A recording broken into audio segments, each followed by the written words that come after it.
Hello, and welcome to the Empowerography Podcast.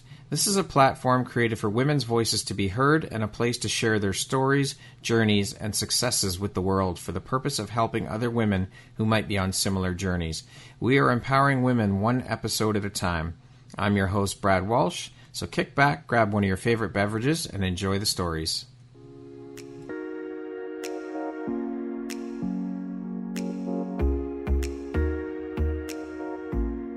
The world needs to hear your message and your story, so don't deny the world of that gift within you that the universe has given you. Someone out there needs to hear your story because it will support them in feeling hope, inspired, and even transformed. Do you want to discover how I help get my clients out of their own way, show up, and confidently share their message? I would love to extend an invitation to you to join me in my free masterclass, Start Your Own Podcast from Idea to Implementation, on Wednesday, April 5th at 1 p.m. Eastern. You can find the registry link in the show notes. Hope to see you there. Hello there, Brad Walsh here, your host of the Empowerography Podcast. Today, my guest is Christy Holt. She is a self-proclaimed happiness hussy, adventure guide, a podcast host, and a best-selling author. Welcome, Christy. How are you doing today? I am doing pretty awesome, as usual. Living the dream, adventuring through life, as it were. I love it. Well, thank you so much for being here with me today and making the time to be here to share a little bit about your story and your journey. I'm really excited to have you here and to jump right into all the things, Christy. So With that being said, let's get started. So as mentioned, you wear all those hats. Now, that's a hell of a resume you have. So how on earth do you find the time for all of this, first of all? And how important is prioritization and organization in order for you to be able to stay on top of things? Honestly, I have a background as a professional accountant, so I would say that organization is definitely part of my skill set. I love me a good spreadsheet. That is probably one of the things I really took from my short stint as a professional accountant is my love of spreadsheets. Ultimately, what I really loved actually about that was mentoring people and working and teaching. That's really ultimately sort of the common thread amongst all of these hats that I am wearing, along with being a mother. It is a lot of teaching and guiding. Yeah. And so how do I stay organized? One baby step at a time. There's no other way to actually maintain all of it, because it could be so easy to get sucked into the very long to-do list. And I'm telling you, it's running in the back of my mind at all times on low grade. And I just have to consciously choose what is the next step for me? What is the next right thing to do? And trust that it's all going to play out in the right way. And in my experience, every time I've tried to plan it out a little bit further in advance and really get organized, that shit backfires real fast. And I find myself replanning and reorganizing along the way anyways. So I've really just been learning, and it's an ongoing process. This journey of life is always unfolding, and there are always new challenges and obstacles, but honestly, to surrender to whatever is next in the present moment and just to take those baby steps. Well, I mean, life happens, right? It just, that's the way things go. So you have to be prepared and I think learn to handle things on the fly as well. Yeah. Yep, absolutely. We have to really ultimately be ready to adjust our course at 100%. Any given moment. Yeah, for sure. Yeah. And so I'm very curious then, with you being a serial entrepreneur and wearing multiple hats, what does your morning routine look like? Oh, well, I am not perfect. Nobody's perfect. Nobody is. But an ideal morning routine for me literally kicks off with a morning, I call it a meditation. And this is, I am not always good at this, because I will tell you what, my phone draws me in real fast when I grab it to turn that meditation on. So sometimes I get sucked into the Facebook world, and I love people. And so it's such a distraction. But before I get out of bed, one way or another, I indulge myself in a morning meditation, which is just an opportunity to clear away the thoughts in my mind, create the day fresh, set the intentions, show up with gratitude and purpose for each day. And so that is what I generally kick off my morning with. That's a non-negotiable, right? Yeah. I do not generally leave my bed until I have had that sort of quiet time with myself. Yeah. Sometimes if I have a little bit more space in my day, I might get out of bed and do an intentional longer meditation once I've woken up a little bit. But for the most part, that's kind of like priority one. And so what drives, motivates, and inspires you to keep going and excelling at all that you do? Oh gosh, that's a loaded question, isn't it? I will say that I don't know. It's this force within me, and I couldn't stop it if I tried, and I don't know how to define it further than that. Maybe you want to call it God, source, universe, all that is. universal energy driving me towards this. I don't feel like I consciously chose to be along this path, aside from it was presented to me and it was a hell yes in my being. And I can't step off the ride. It's just too much fun. Now, you mentioned that you were an accountant in your previous life. Yeah. So what facilitated then the jump into the entrepreneurial world? Well, the very first job, this wasn't really even a job, as my friends had jobs at the supermarket when I was just entering high school. My very first job actually was teaching piano at age 14. So I have been in the entrepreneurial world quite a long time. And actually my business degree and my short stint in accounting really developed more business related skills. And so it's not for nothing. However, I went into that because it was easy and because I thought it would make my mom happy, right? A lot of us have done this. We have gone into careers to please other people. And I am passionately speaking about people pleasing these days because I see it more and more that we're blocking all of the things that we truly desire by showing up inauthentically. And so what happened there, I had kids and I realized that I needed to be there. I wanted to be there with my kids. I have 3 teenage boys. I'm a mom to a bonus son. So in my household, we have 4 teenage boys. I couldn't have kept a full-time job with the 3 boys of my own, never mind. But it became very clear to me when I stepped back away from the corporate life how I was very much not cut out for it. I was just constantly sick. I was exhausted. I will say burnout, depressed. I was burnt out. And it just became so clear to me that was not my path. I didn't know what my path was going to be yet. At that time, it was focused on my children, but that was not it. That much became clear. I want to speak a little bit about the term you use for yourself, the self-proclaimed. You've got 2 self-proclaimed here, so we'll talk about the first one, the adventure guide. Okay. Now, I know that this is through, instead of using the word coach, you use adventure guide. And so I've heard a lot of people say that most, if not all, coaches have been through their own personal journeys and struggles before making the leap into that world. Now, of course, we as human beings, we all go through and deal with our shit. We all have our struggles because we're human and we go through these things. But what I've found through conversation with most of the women who I'm speaking to who are now coaches, their personal struggles or journeys were the catalyst for them making the leap into that world. So can you share a little bit about your own personal journey before making the leap into that world?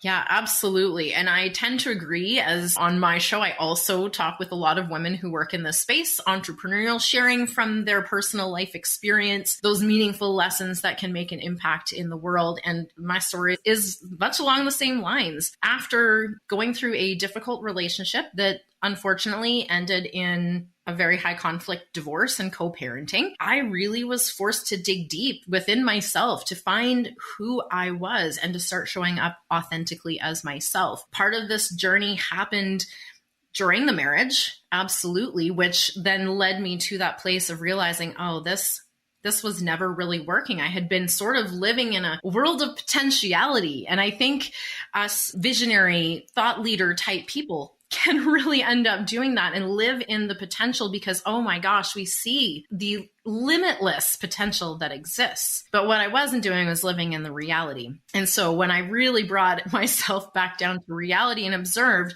how is the communication? How are the boundaries? How is the connection? It wasn't there. Yeah. And so as I navigated through that, which was definitely this is actually my second divorce, was a million times harder than the first one because I had kids involved. I ultimately had been staying for the longest time for the kids, at least in my mind. That's what I was telling myself, that I didn't want to break up my family. I didn't want to cause them this kind of pain or this kind of dual life that would ensue after divorce. And I also just felt the weight of uncertainty. I didn't know how my ex was going to respond. I didn't know how he was going to behave in different circumstances. And this is the fear that comes up when we have to look at this uncertainty because, yes, limitless possibilities exist. Some of them are really amazing and some of them maybe not so much. And our mind loves to glom on to the not so much ones. So absolutely. As I moved through that and really just honestly built a solid relationship with myself, it just became crystal clear to me the things that weren't working in my life and the things that I needed to move more towards so that I could actually create the life I wanted instead of being a passive participant and just allowing it to go by. And just as we were saying before we hopped on the call, I got some news about a friend yesterday who passed away way too young. Yeah. In her 40s. And it's just such a reminder that life is too fucking short and we have got to do the things that make us feel alive. Absolutely. We have a very finite time here on this planet. So you got to make the best of the time you have and do the things that make your soul sing and make you happy. That's it. That's what life's about, is being happy. So it takes a while to get to that point of self-awareness too, though. So kudos to you for getting there and realizing that, okay, something's got to change here and I've got to focus on me. Yeah. And that's ultimately sort of where I have called myself a coach. I started actually in the coaching arena as a health and fitness coach. Okay. And I realized as I continued to expand as a human, to embrace my wholeness, that was just a tiny piece of the puzzle. Yeah. And I really wanted to expand my abilities to help other people with so much more than just their weight, their body image, to bring the whole mind, body, soul connection together on what is ultimately the most epic adventure that we're on, which is life. And so I call myself an adventure guide. I'm also a fan of nature and hiking. And so it really fits. And maybe that's confusing for people who are like, what is she adventure guiding us on? The adventure of life, my friend. There you go. The adventure of life. It's coaching. It's mentorship. It's guiding you along your path because I don't have the answers. That's why I'm the guide. I'm helping you discover your answers, your path, your truths, your way. Yeah. Well, I mean, this leads into my next question, and I would love to hear what your thoughts are on the coaching industry currently. And again, through multiple conversations with women who work in the industry of coaching, a lot of them don't even like using the word coach and they choose to use a different word, guide or mentor or whatever the case may be. I would love to hear your thoughts on the current status of the coaching industry. Oh gosh, I have lots of thoughts. I mean, ultimately, I'm in it, but I'm not necessarily of it. I think everyone has to find their own way at the end of the day. And I have called myself a coach for years, and I don't have any real negative attachment to the word or anything. I was most recently calling myself a happiness coach. And I think that I shifted into adventure guide because, first of all, I think people made assumptions about what a happiness coach was and didn't ask the question. So when there's assumptions being made and no curiosity, it just sort of leads to this blank space in between what the fuck is a happiness coach? Nobody knows, nobody's asking. And so I thought I would just be a little bit more specific and talk adventure guide. And that prompts people to say, well, like, what kind of adventures are you guiding people on? And then I have the space to respond to that curiosity. So ultimately, it's just about paving my path, creating my way in this really busy industry that has a lot of people talking about the same things. And I think I commented recently on a post. There's a lot of people talk about like, well, what's the thing that drives you nuts about this industry? What thing could you leave behind? And the thing that I could leave behind is honestly the 10K months promise. I could leave that one. That's more what I was driving at, is that bad rep of the industry, which is why I found through conversation that women don't want to use the word coach because of that. Yeah. We promise you'll hit 10K and all this bullshit. Come on. Yeah. And I think there's a shift happening, and I am absolutely here for it, away from, I'm going to quote unquote bro marketing or more direct approaches to marketing that's a little bit more convincing, which I have never really vibed with. I have never liked the feeling of trying to sell high pressure sales. Right? Yes, I love selling. I love connecting with people, and I love to give them an offer that they can't resist and the things that they want. But when I have to convince somebody, no, it's a no. They're not your people. They're not. And what I really discovered, and I think a lot of people have done this, is that if you do that work to convince them and they say yes, it is not going to get the same results as if they were a full fuck yes in the first place. Because we have to, and I say this from experience, literally on both sides of this coin, because I have said yes to programs where I was hesitant, the budget was too much, and I was kind of uncomfortable, and it restricted my results. And I know that. And it wasn't something that I could just easily hop over because I was now stuck in this relationship that wasn't really giving me what I needed because I was convinced, right? Yeah. I was convinced by the pie in the sky, honestly, probably the 10K months dream that everybody's being sold. when the truth is what I'm actually after is not a number on paper. It's financial freedom. It's success by my definition, happiness on my terms, and a life that feels abundant in every way, that's full of love and adventure and excitement, not just having some dollar bills in my bank account. Yeah, exactly. Nice. Sure, of course. You need money to survive, but it's not the be all and end all. It's not the focus. Yeah. And that's when things shift, is when that becomes the focus, like you said, and you're feeling forced into something.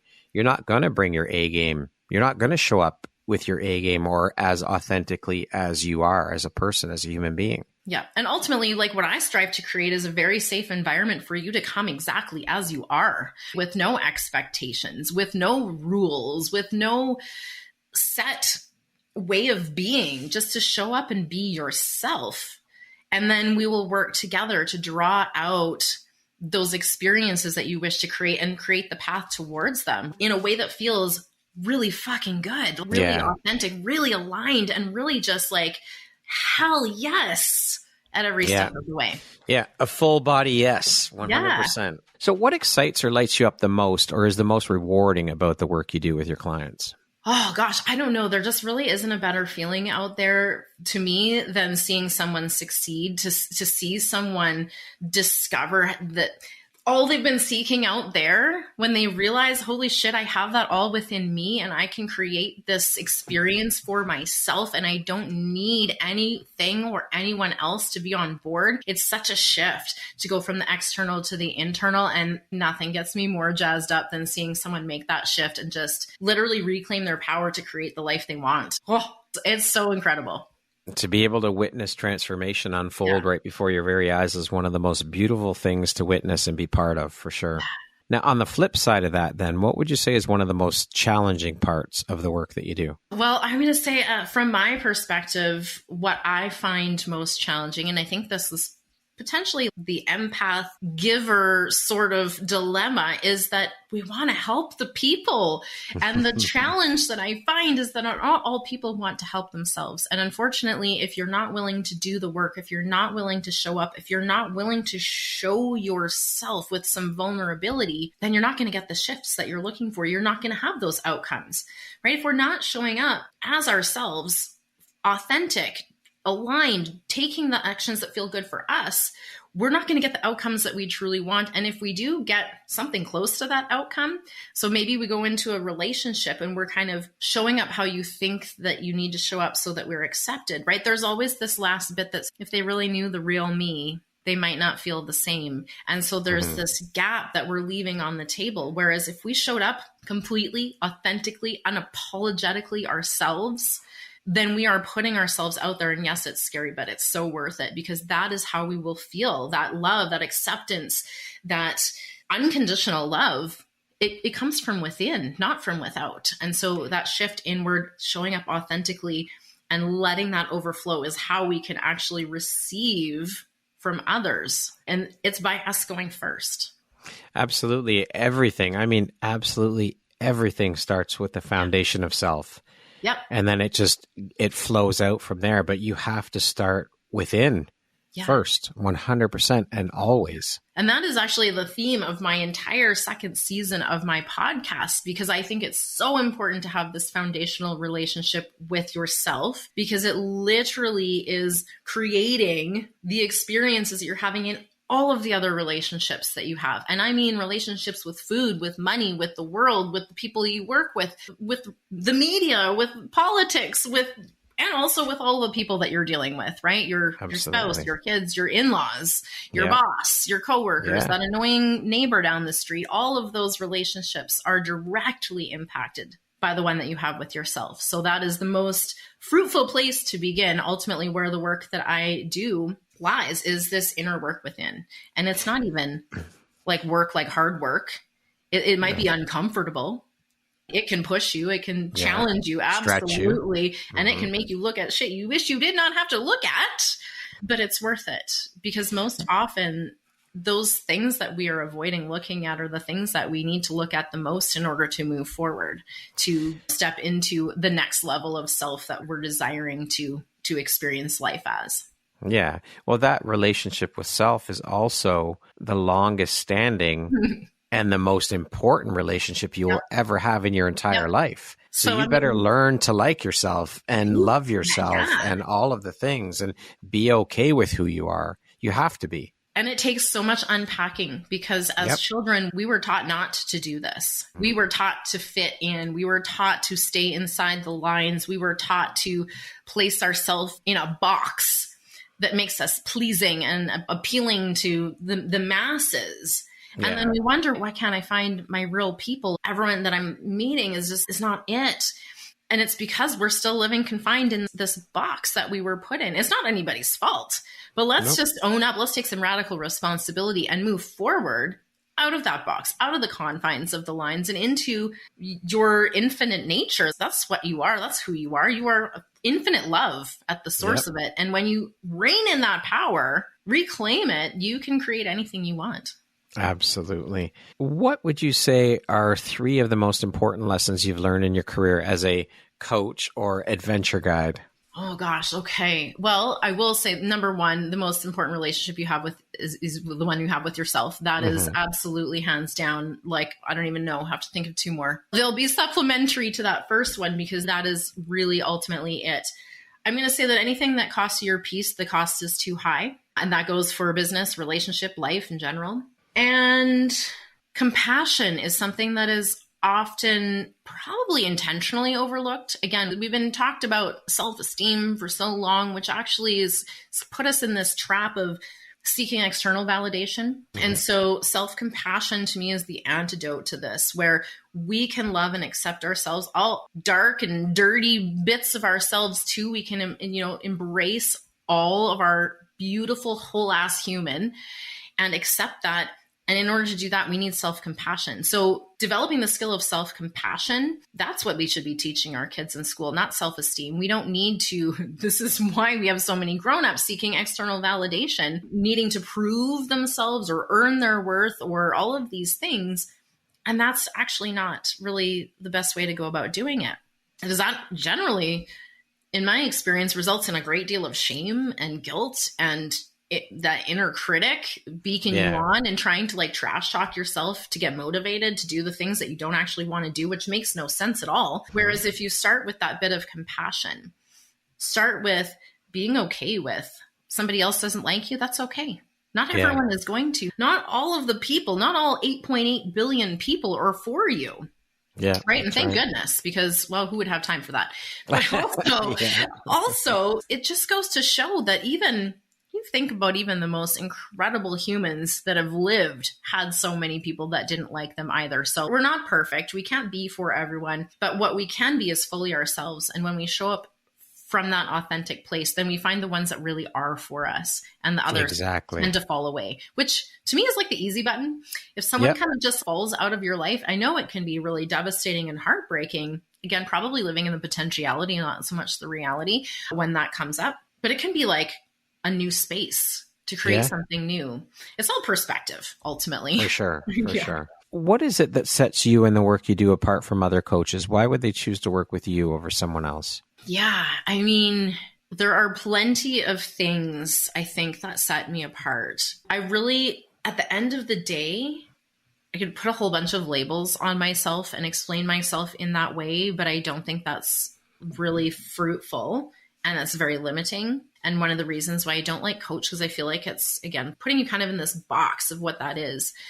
Why people want to work with me, because I am a space of love and acceptance. And I really, truly welcome full, whole ass humans into my world. Please come as you are. There is no pretending. There is no more apologizing. We're going to work together to strip away, to unlearn all of the stuff that's been keeping you from having the life that you truly want. And ultimately, I'm going to give you the tools. And I have a huge toolbox because I'm a toolbox kind of gal. I'm not a one modality kind of gal. I have a plethora of tools and words that I like to throw in there, like plethora. And I like to keep it fun. I like to meet people where they are at and really give them that experience of unconditional love. I really think that is at the core of the work that I do is just creating that space of unconditional love. You can't fuck up too badly. I'm still going to love you. You show up in your messy bits. You can have to reschedule because life gets in your way, and you can just be human with me. And I think that is probably the best way that I can kind of describe that. Love it. What would you say is your greatest strength as a coach? Well, I'm going to have to go back to love again. Mm-hmm. And I think it is this ability to really, truly love and accept other people. I've moved far enough in my journey to not take any of that meaning onto myself, right? And I think that as we gain that awareness, that perspective, that we are essentially experiencing a reflection of our inner world, then we can really recognize that the same is true for everyone else. And so instead of wrapping myself into anything that they might say, even if they're saying it about me, I can take it. It's not really truly about me. And I can then, with so much love and compassion, guide them back to what's really beneath that for them to see, to unpack, to witness themselves in their power, essentially, of creating the experience they want, maybe completely unbeknownst to them. How has your coaching style evolved then since you first started to now? Oh gosh, Brad, how hasn't it evolved? And it's going to continue to evolve, I think, because this is the human journey. There is no end destination. It's all about the journey, the adventure. And so I can't imagine that it won't continue to evolve at a rapid pace. Things are constantly shifting. I see myself really evolving as a human, and that just overflowing into my work with other people, just the same way as it has as I expanded from focusing on the fitness and health to include more of the mindset, to include more of the mind, body, soul, to include the whole ass human. And so what's next? I don't know, but I'm here for the adventure. We're going to have a lot of fun along the way. That's all that matters. Now, as we mentioned off the top, you are a self-proclaimed happiness hussy. Explain that for me and for the audience. Yeah. What is this self-proclamation all about? Well, this is kind of a funny little story. I had this situation. I think a lot of us have had a similar situation, especially if you're someone who is passionate about sharing your love and your joy and your exuberance with the world, is that sometimes some people just look at you like you have two heads. They don't understand, why the fuck are you so happy? What are you so all excited about? What are you yammering on about all this inspirational blah, blah, blah? And they just don't see it that way. And so I had this kind of interaction with an aunt that I'm actually not really close to. But we had this interaction where she said something to the effect of, I see you on Facebook. And I respond, look, I hope you're finding it inspirational or uplifting or something. And she's just this kind of look up and down and this heavy skepticism. Yeah, I see you. I see you all right. And so I was really just talking to my cousin, who jokingly then responded to my retelling of this story, like, oh, you happiness hussy, you. And I was like, yes, I am. Yes, I am. And I am going to claim that title from here forth, because ultimately I was calling myself a happiness coach. But like I said, nobody knew what that really meant. And I just thought happiness hussy is such a better descriptor of what the mission that I'm on, to really spread this happiness across the world. And yeah, it kind of stuck, and I thought it was fun. And it definitely invites people to be like, what does that mean? And so exactly. Perfectly working. It works. We just demonstrated that. Yeah. Now, you're also a podcast host. Can you share with us a little bit about your podcast, the title, what it's all about, what inspired you to start your podcast? Okay, well, that's quite a few things. Let's start with the title. It's called Create Your Happy. Ultimately, it is inspiration for conscious women. It is focused ultimately about stories of overcoming, women overcoming in life and sharing their incredible journeys so that we can then learn from the wisdom that they have taken from their journeys and how they're using that message to make an impact in the world, ultimately. So we have conversations about all kinds of different topics and areas of interest. Ultimately, this whole second season of my show is centered around relationship with self, because like I say, this is the crux of all of the things. And so how do we look at ourselves in the context of any of these other situations or topics or discussion points? And why did I start my show? I love to talk, Brad. I'm sure you could tell that this we're half an hour into this interview. I do love to share. I love to create a platform, just as I know you are creating a platform for women, for our voices to be heard, because I think we're stronger together. When our voices come together, our voices are amplified so that we can reach further and rise faster. And I really do believe that the world is, and the coaching world too, is transitioning from sort of this inauthentic hustle culture, the go-go, the proving yourself. The bullshit culture is what I call it. Perfection, like striving for perfection, it actually just is not really working, as everyone's leading to burnout, and it's just not sustainable. And so I feel there's a shift more to more of a balance of the feminine energy with the masculine, still the doing, but with a more of a soft, gentle approach to it. Again, less proving and and more being authentic and just being our fucking self. And more being than doing. Yeah, it's the reversal, right? It's the be, do, have, as opposed to the have, do, be. And so this shift I see in the world, I want to help as many women to get their voices heard as possible. I want to create a platform for everyday women out there to just maybe try on some new perspectives, to look at things from a different angle. I really believe that if we can shift out of this either or kind of thinking and into more of a both and all of the in between, it increases our tolerance and it increases the possibilities of our experience, because now we're not so limited to just the confines of our fixed perception. Now we're opening up to the limitless possibilities, the infinite possibilities that exist.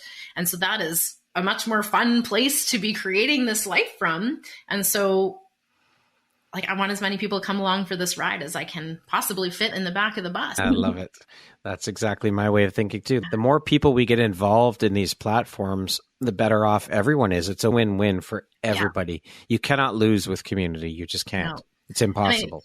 I think that's such a missing piece of culture today, especially in North America. I'm sure there are plenty of cultures that still really have this community vibe, but we're so fend for ourselves here. We are send the mom with the new baby home the same day from the hospital. There's no real support, no community. And if you don't have family that live near you, you might be feeling very alone and very lacking this community support. And that is really freaking hard. We've lost sight of what community is. It used to be very prevalent in North American society, but we've lost it because it's become this, we all put ourselves in silos, and life and entrepreneurship and all of these things weren't meant to be done alone. And you can't do them alone. It's impossible. No, you really just can't.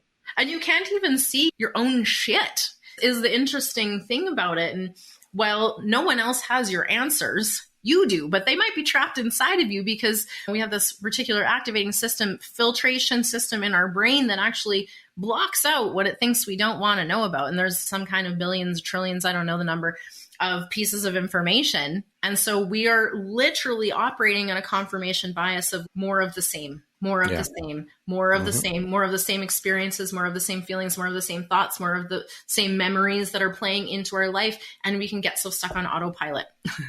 We can just wake up, rinse, repeat, go to our 9 to 5. And so many people go through life doing that. Yeah. I mean, it's horribly sad. I did for some time. We all do. We all do it at some point. But when you get to the other side and you realize the freedom, the true freedom, not this idea of, I think that we've all been sold this idea of like security, financial security, which leads us to live from this place of lack and scarcity and never enoughness, because it could all poof, go away. And the truth is, absolutely could fucking all poof and go away tomorrow. And then what have you got left? You're longing for security and you've not built anything else. You haven't intentionally created the space for freedom, the space for the human experiences you want, the space for the love, the legacy, the impact. And we have to be intentional about that because it's not going to happen by accident.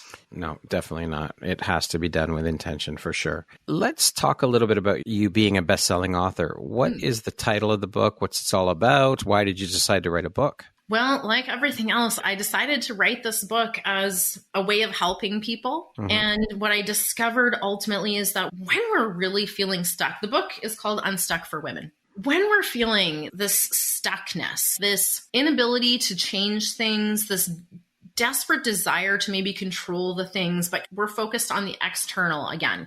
And when we're stuck in this, we don't feel like we can do anything to make things different. We feel stuck. We feel overwhelmed. We get trapped in overthinking.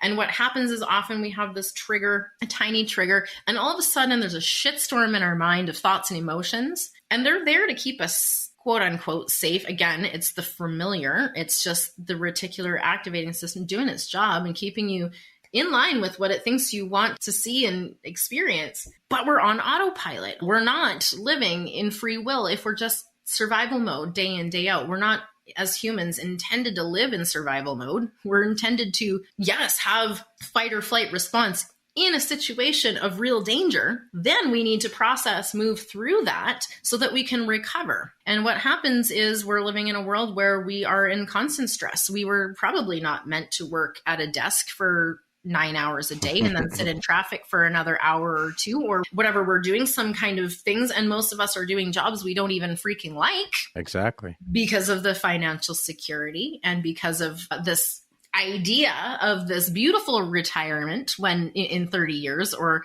whatever we're working towards, instead of focusing right here on this right now moment. And what life is so short.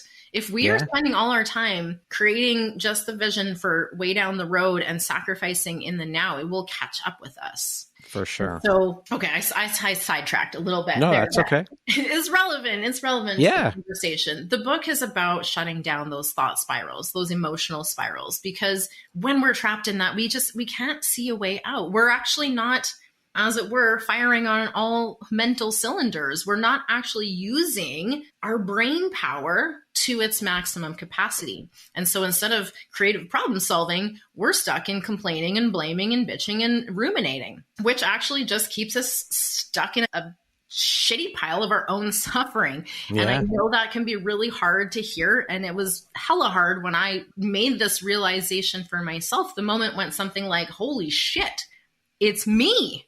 And then I realized at the same time, wait, hold on a minute, because if the problems are me, the solutions are also me.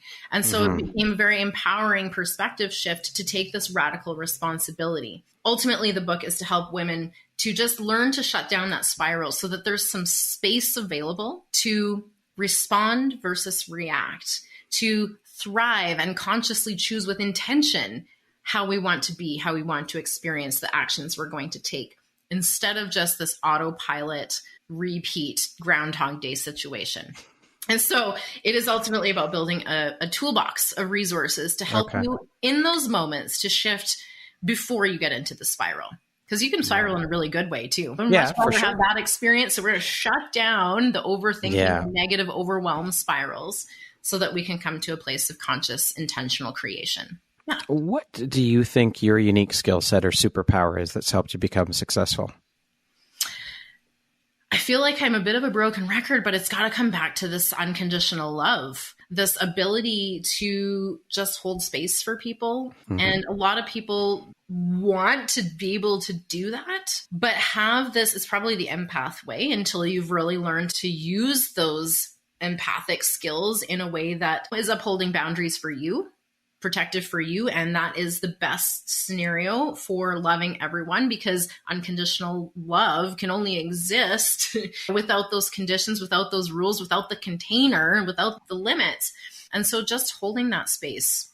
I recognize, first of all, we're all one, we're all connected, we're all part of the universal energy. And so when I see something in another person, it's an opportunity to reflect back to myself. What am I seeing here? What are the opportunities here, and how can we both grow and love and create the legacy that we truly both desire and deserve? Now, speaking of success, how do you define that word? What does the word success mean to you? To me, it's probably very different than a lot of people that are working in a job 9 to 5 and pounding out the expectations and trying to live up to society's definition. For me, it is waking up and loving my life. For me, it is waking up and having the flexibility to do the things that I want to do, to create experiences and adventures in my daily life, should I so choose. I love to read. So to me, it's this opportunity that I have space in my life for reading, which I probably wouldn't if I were working a full-time job. It just is about creating those experiences and ultimately choosing my own adventure. I don't know if you all remember the series, you need to choose your own adventure, but that is ultimately the way that I envision life, is a series of choose your own adventures. Every day is a new opportunity, a new fresh start, and just going out there and creating the experiences that I really truly have in my heart to create, because they're in there for a reason, right? Yeah, they're in there because they're meant for you. And so we got to go after those. Fucking grab them and do it. Just enjoy it and live life to the fullest. We're only here for a very short time. So you might as well do all the things that you want to do, that your heart's desire, you know? Whatever lights your fucking soul on fire. Like, exactly. Oh my God, go do that. Yes. That is what more of that, please. Yes.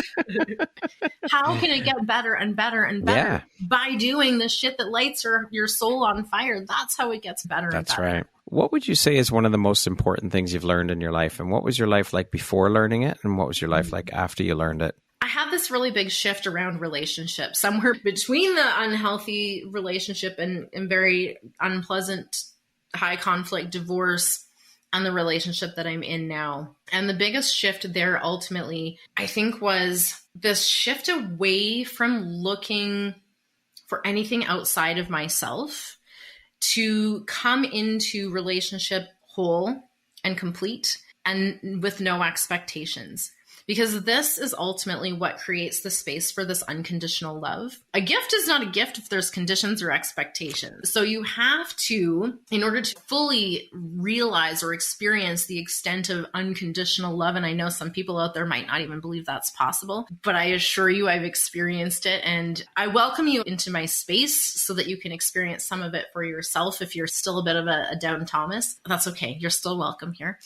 But what I really discovered was that until I created that within myself, this unconditional acceptance, this unconditional love from myself. And this ties into, I think, a bit of a spiritual component as well, because it took a turn. I'm tangenting here a little bit, but it's going to circle back. I used to be an active Christian and I attended a Christian church for a number of years, and I really held that belief system. And it's not that I don't believe any of that. It's just that I've expanded, I think, beyond the confines of the religious interpretations of it. I think there's a ton of wisdom in all kinds of religious teachings.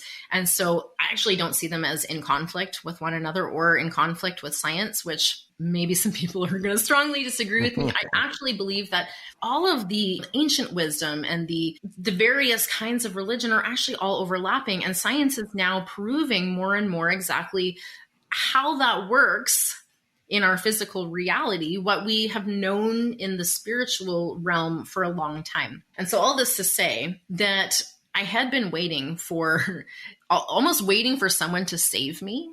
And what I realized was that there is nothing out there to save me, that everything exists within me, and that the God, the Jesus, the unconditional love of the universe exists within me. And so as long as I was seeking that outwardly, i.e. in religion or in any area of life, really, I was missing the true opportunity. When I realized that I could cultivate it within myself, for myself, and that I didn't need anything outside of me, I was fully complete as I was, then this started to overflow. And it impacted my relationships with other people. It impacted my relationships with the world at large. And it led me to meet the most phenomenal human being who I can now say at 5 years in, literally, he's my best friend. We have such a crazy fun adventure together. We still can't keep our hands off each other after 5 years. And I know that's an anomaly. And what I really attribute that to is this unconditional love. We both came into this relationship whole and complete.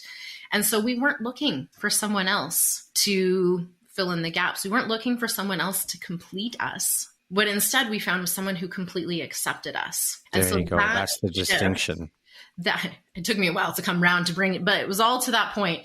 And ultimately, when we can look to ourselves to complete ourselves instead of looking outward, then we will feel all of those things that we're craving, that we desire. And then it can overflow and make an impact to the people around us as well. And so I think that would be probably the biggest shift. No one can or is coming to save you. No. You got to be your own fucking superhero. And that's all there is to it. Do. Yeah, you're going to wait a long time if you think anyone else is going to come and save you. Like you ultimately, you've got to just own that radical responsibility. And it's not about guilt or shame or blame or any of these things. And it's not about being a victim in a circumstance or anything. Like terrible things have happened to a lot of people, but ultimately it's our choice. Do we stay in that place? Do we stay there and ruminate and suffer and continue feeling the pain of that past experience? Or do we take radical responsibility and step forward into a great new future, one that's full of adventure and experience, one that feels just absolutely fucking incredible, lights our soul on fire? Yeah. Who in your life, Christy, has had the biggest impact on you and why? Well, that's a toss-up for sure. I am going to shout out my partner for sure. He is absolutely been one of the people who has consistently shown me what unconditional love is in a human relationship. And so that has been an incredible gift. But I have to say, my children, they're the world's greatest teachers. And I'm not saying this as it's a fun ride. I mean it as a very in-depth, I'm feeling very jolted constantly and shaken up, like there should be a seizure warning on this ride notice. I have 4 teenage boys. And so, listen, I don't know a lot about teenage boys. When I was a teenage girl, I had a limited perception of teenage boys, and it's not what I'm seeing now. So it's just a constant unfolding. And it really does lead to this level of adventure. That is for sure some of the greatest lessons, some of the greatest opportunities to develop skills. And I'm so tired of learning about patience, Brad. I'm so tired of it. But it's something that is constantly being refined in my experience as a mother, because there are constant tests of my patience. There are constant tests of my boundaries. And I'll tell you what, it's really hard to maintain them in that kind of close relationship at times, right? Because those kids are boundary pushers. They all kids are heavily invested in the fuck around and find out methodology. Just trying to keep them alive is a big job at times. For sure. What is an unexpected blessing or occurrence in your life that you're grateful for? I just really do feel like I'm blessed so much by the incredible community. I am so grateful. Many people aren't grateful for the pandemic. But I'm going to say I'm grateful not for the pandemic, but for the opportunities that were created as a result of the pandemic. First of all, it really forced me to go inward even more and discover more about myself. I thought I was extremely extroverted. Turns out I'm not totally extroverted all of the time. I am, obviously, when I'm speaking with people. And this is leading me to what I was going to really ultimately say is this biggest blessing is this community of like-minded people that I have been able to connect with online because the internet exists and because the pandemic happened. And because as a result of that, so many people said nah to the 9-to-5 and they're forging their own path in online entrepreneurial endeavors and such. And so this ability to connect worldwide. I've had guests on my podcast from all over the world. I have friends in my network all over the world. And I just think that is the most incredible thing. I started my podcast because I love to connect. I love deep conversation. And to be able to expand the number of connections with whom I can have these incredible, deep, meaningful conversations has just changed my entire experience as a human. It's so much more exciting than... It's powerful. It's incredibly powerful. Like I just think back to what it was like before. And I would see a ton of people every day driving my kids to school, the chit chat, the weather, blah, blah, blah, all of these sort of like surfacey level interactions. And it was ongoing all damn day. And I found myself kind of tired and beat by the end of it. And it wasn't fulfilling.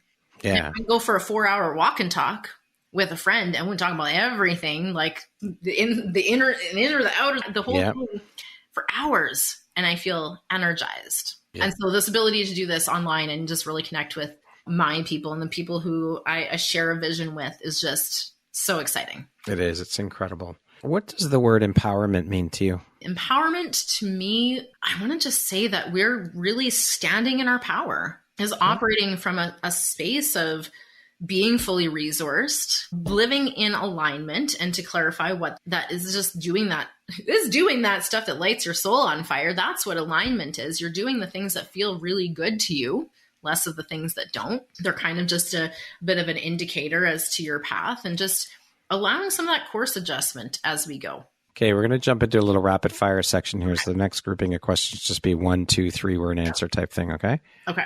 If you could teach the world one thing, what would it be? To love yourself. How would you describe yourself in one word? Ooh. Happy?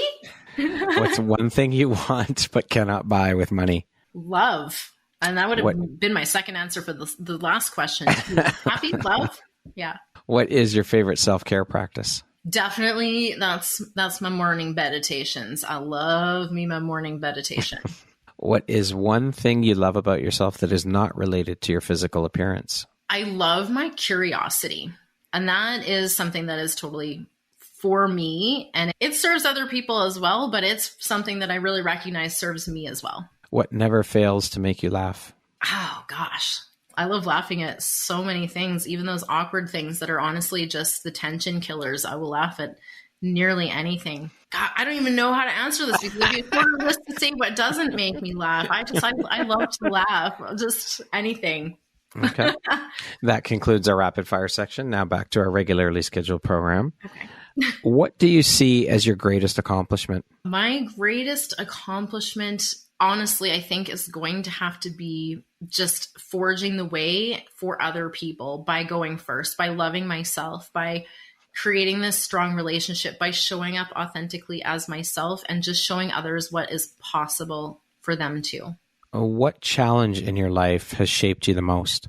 I'm going to say that divorce and the parenting. I mean, it's really kind of wrapped into one, but going through something as difficult as a divorce, no one goes into that lightly. Certainly not the decision I wanted to make. I wanted to keep my family together, but I realized at the end of the day, what I needed to do for my kids was to go first, to show them how to create a happy life, to show them how to love themselves by loving me.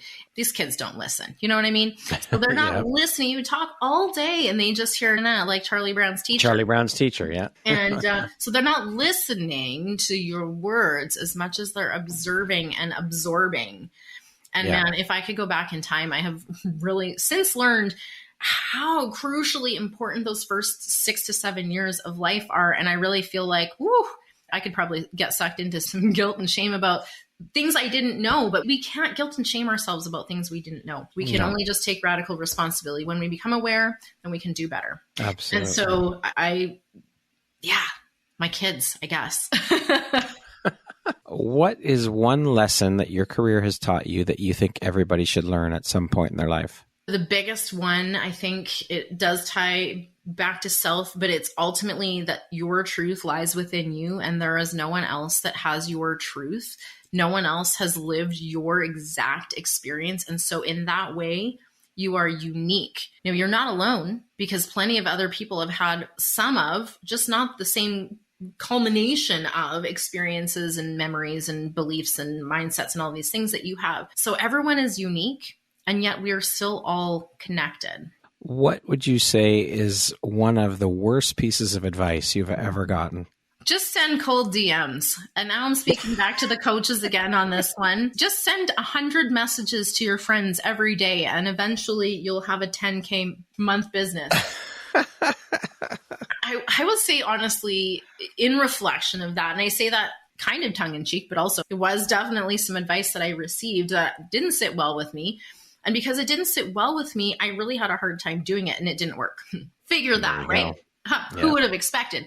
And so ultimately the advice I would give out of this is not don't send cold DMs. It's find the approach that feels right and good for you. Yeah. Find one that you are confident and comfortable doing that is in alignment with your goals and one that facilitates you having the experience you want now, not this idea of this potential, like if I just DM 100 people a day, I'm going to get this money and then I'm going to be happy. It doesn't work like that. We talked about this, right? So we're going to flip it around. How can we experience the feeling that we're after right now at the beginning of the journey, throughout the journey, so that we can make the journey a fun adventure and not a slog? Yeah. So ultimately, it's finding your truth, finding your strategy, finding your path, finding your way, and not relying on gurus or other people to just simply tell you their strategy. Because if it's not the right one for you, it's probably not going to work the same way. It's not going to work. Absolutely. That's right. 100%. And then we're pissed, right? Like, yeah, for sure. Yeah. And you're going nowhere fast. Yeah. If you had the opportunity to sit down and have a 1-hour conversation with one woman, any woman in the world, who would it be and why? There are so many incredible people in the world. Honestly, the first one that comes to mind is probably Oprah. And here's the reason why, because I feel like she has had the most incredible, deep conversations with so many people that I feel like there is no way to have had that experience, that depth of experience of getting to know people at that level that would not just spill over in the most amazing conversation possible. So I'm going to go with Oprah, literally because I feel like she is just an incredible wealth of information. I love me some Brene Brown too. So I wouldn't mind to pick her brain either. I think she's doing incredible work and really shifting things around, especially the blame and the shame, because for sure, that is a trap so many of us have been kind of stuck in. 100%. If you could go back and give your younger self one piece of advice, what would that piece of advice be?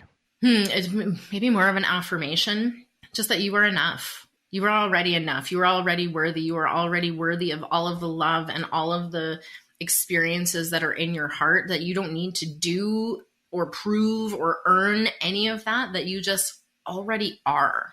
Lastly, Christy, if you were to deliver your last 30-second speech to the world, your corner of the world, your tribe, your people, what would that last 30 seconds sound like? What words of wisdom would you impart? I mean, I think it's just tying back in a lot from this conversation, because ultimately what I would have to really just drive home is this idea that the relationship that you have with yourself is the foundation, and that if you focus on nothing else but learning to love and accept yourself first, that you will absolutely see the entire world, your entire perception of what reality is around you shift in the most incredible ways. And it all starts with you. Beautifully said. Incredible way to end the interview. Christy, thank you so much for taking and making the time to be here with me today. I have truly appreciated every minute of this conversation. You are an inspiration, and I love the beautiful light that you're putting out into the world through the work you're doing. So thank you for being here with me today. Thank you for being a member of the Empowerography community, and thank you for making the time to be here with me today and join in this beautiful conversation. I appreciate you. Yeah, thank you so much for creating this platform, for making this fun, and I'm sure entertaining for listeners at the same time, because we get more out of things when we're entertained by it, when it's fun, when it feels light and easy. And I hope that this conversation has been that kind of energy for the listeners. And again, I appreciate you so much for creating this space for women's voices to be heard in a world where we have been silenced for a really long time. So I am so grateful. Thank you. Thank you for that reflection. I appreciate that, Christy. I hope you have an amazing rest of the day. Once again, my name is Brad Welsh, host of your Empowerography podcast. Today, my guest has been Christy Holt. She is a self-proclaimed happiness hussy, an adventure guide, a podcast host, and a best-selling author. Thanks, Christy. Have an amazing rest of the day. You too.